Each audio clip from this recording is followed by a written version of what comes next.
কেমন আছো তোমরা? নিশ্চয়ই সবাই ভালো আছো। এই এক নাগাড়ে বৃষ্টি একদম আমার পছন্দের নয়। এর মধ্যে আমি চলে এসেছিলাম গড়িয়াহাটে।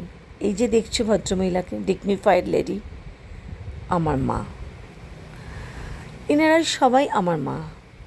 আমার মাকে আমি অনেক বছর আগে মা চলে গেছেন। এনাদের প্রত্যেকের চেহারার মধ্যে আমি একটা আমার মাকে খুঁজে পাই। মা এত ইয়াং বয়সে চলে গেছে, সেখানে মা বয়স হলে কীরকম দেখতে হবে আমি মনে মনে কল্পনা করি এনাদের চেহারার মধ্যে দিয়ে। মাও ছিলেন অসম্ভব ব্যক্তিত্ব, অসম্ভব ডিগনিফাইড, অসম্ভব সুন্দরী। আমার একজন পেশেন্ট ছিলেন, তার ওয়াইফ এনে।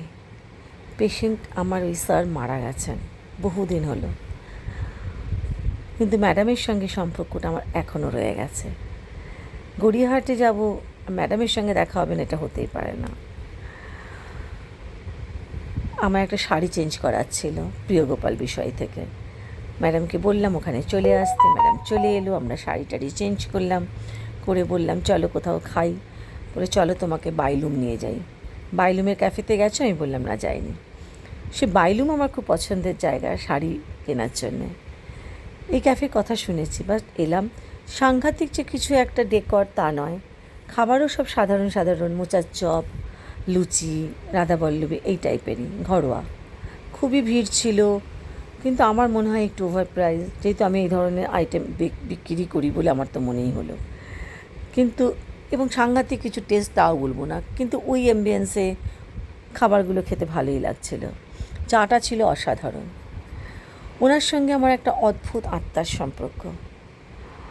এই সম্পর্কগুলো আমার কাছে প্রাইসলেস।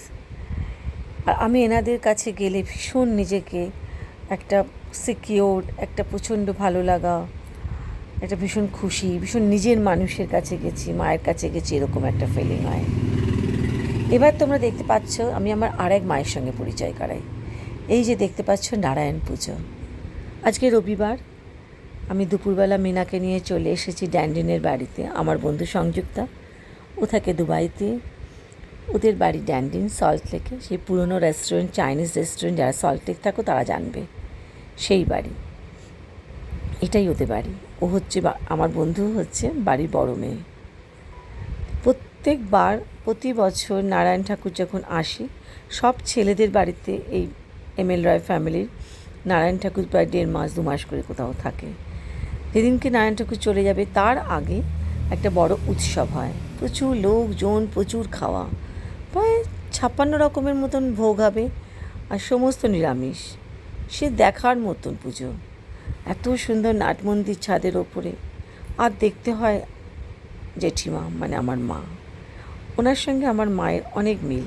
ওনার নামও মীরা, আমার মায়ের নামও মীরা ছিল।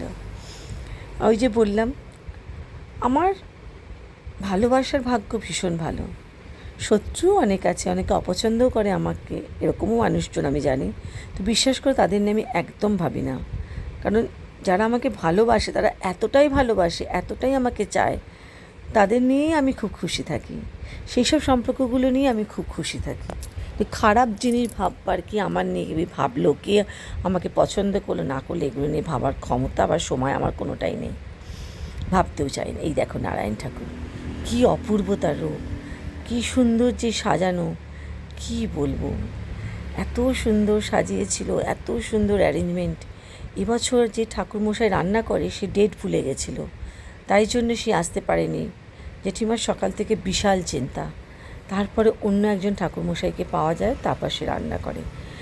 এই রান্না তো আর যে কে সেই রান্না না, সে কচু থেকে শুরু করে, মানকচু বাটা থেকে শুরু করে, ধোকা থেকে শুরু করে, সে হাজারো আইটেম, কি নেই সেখানে।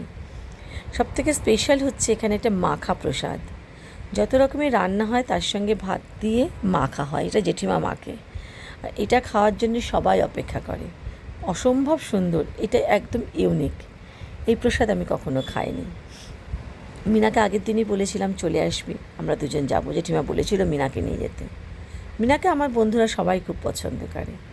এই দেখো কত যে খাবার। সেদিনকে হচ্ছিল প্রচণ্ড বৃষ্টি, ছাদটা এত বড়, এত সুন্দর বলে সব কিছু ওদের ম্যানেজ হয়ে যায়। বাবু বলল, বাবু মানে হচ্ছে এদের বাড়ির একমাত্র ছেলে, আমাদের সবার ছোট ভাই। এই দেখো জেঠিমা মাখা প্রসাদ মাখছে, বললো পরিবেশন করতে হবে। আমিও লেগে গেলাম পরিবেশন করতে। ছোটোবেলায় সেই মনে আছে লেবু দিতাম, নুন দিতাম, এইটুকু জল দিতাম, কেউ দিত না আমাদের খাবার দিতে। সে অনেক দিন বাদে বালতি করে পরিবেশন করছিলাম। এই হচ্ছে বাবু। দারুণ মজা হচ্ছিল, কিন্তু পুরো হই হই হল্লোড়, সবাই মিলে মজা করে খাওয়া দাওয়া। এই ভালোবাসাগুলো হচ্ছে আমার কাছে প্রাইসলেস।